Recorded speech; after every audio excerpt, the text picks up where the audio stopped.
ខ្ញុំចោះពីរដងតិចបានទេអីទេខ្ញុំមានខ្មាស់អីផងនេះអូស្នាមចោះហ្នឹងអូនចាចោះពីរដងចោះប៉និតចោះប៉និតខាងចេះមហារិញអ្នកការទី3ចូលទី4ទី3ចូលទី4ដល់ឥឡូវជា100%ដល់ពេលឥឡូវមកជាមុនគេនេះអាល្មមទី3ចូលទី4នៅវាបែកទៅស្បូនគេវះកាត់វះស្បូនផងវះដោះកូននេះហើយអត់តាមអញ្ចឹងហ្នឹងប្រាប់វាថាឆ្នាំយើងរស់ទាំងអស់គ្នាបានចាកូននេះមុនដំបូងក៏វាតាមដែរណាវាទឿឆ្នាំខ្មៅណាណឆ្នាំឆ្នាំមួយឆ្នាំ30រៀលណាអើយអញខ្ញុំទៅជេរទៅស្រីឲ្យដល់តែងតែហេស្ដាប់អញហើយទៅណាបានវាស្ដាប់ឥឡូវជឿនៅចៃជឿចាជឿទៅយកជីវិតរបស់ចោលអញ្ចឹងចាការពិតណាពុកម៉ែបងប្អូនចាហើយអ៊ំអត់កុហកទេសូមបញ្ជាក់ម្ដងទៀតអ៊ំនៅជាប់សាលារៀនវិទ្យាល័យស្រីសន្ធូបាទនៅគាត់ជាក្រុមប្រឹក្សាឃុំព្រែកពូបាទអញ្ចឹងថាគាត់កុហកទៀតគឺចប់ហើយបាទនេះឯកសារគាត់ខ្ញុំដល់ឯកសារនេះ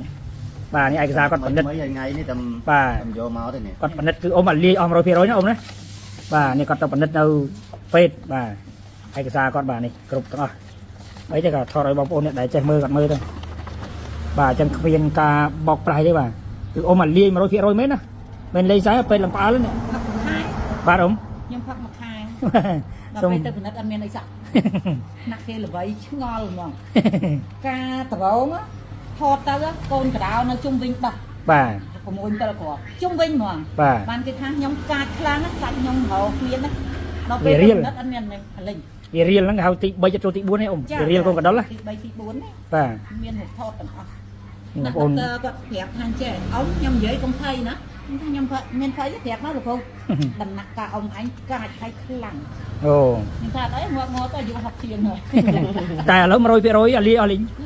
បងប្អូនមិនកុហកទេណាគាត់អាលីអស់ 100% មែនណាគាត់ទៅពិនិត្យនៅពេទ្យឡើងផ្អើលបាទហើយបញ្ជាក់ម្ដងបាទ3ដងទៀត3ដងអត់ដឹងអត់ឃើញអីទាំង3ដងឥឡូវប្រជុំគ្នាថាកំពុងឲ្យអីនឹងឲ្យអីបើអត់មានអីផងឲ្យវាឲ្យអីទៀតឥឡូវអាលីអស់លីងហើយបញ្ជាក់ម្ដងទៀតបងប្អូនអ៊ំជាក្រុមប្រឹក្សាឃុំព្រែកពោនៅស្រុកសីសន្ធូខេត្តកដាលខេត្តកំពង់ចាមហ៎អូច្រឡំកដាលបាទអញ្ចឹងបងប្អូនមិនជឿផ្ទះគាត់ទៅបាទផ្ទះគាត់នៅជាប់វិទ្យាល័យ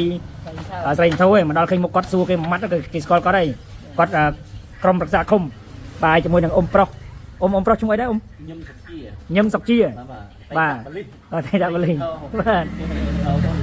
បាទអ៊ំអញ្ចឹងអត់មានការកុហកបោកប្រាស់គាត់មេប៉ុសហើយនឹងអ៊ំក្រុមប្រឹក្សាឃុំបាទទៅរកបោកប្រាស់មកទៀតហើយគាត់ចែនេះក៏គាត់កើត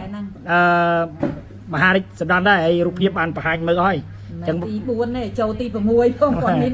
បើអត់លួយអស់ហើយណាគាត់គោខ្លាំងណាចាបាទអញ្ចឹងបងប្អូនអានេះជាការពិតគ្មានសម្ដែងគ្មានការបោកប្រាស់ទេណាបាទអញ្ចឹងមិនជឿមករកគាត់ផ្ទាល់ទៅបាទសូមអរគុណបាទ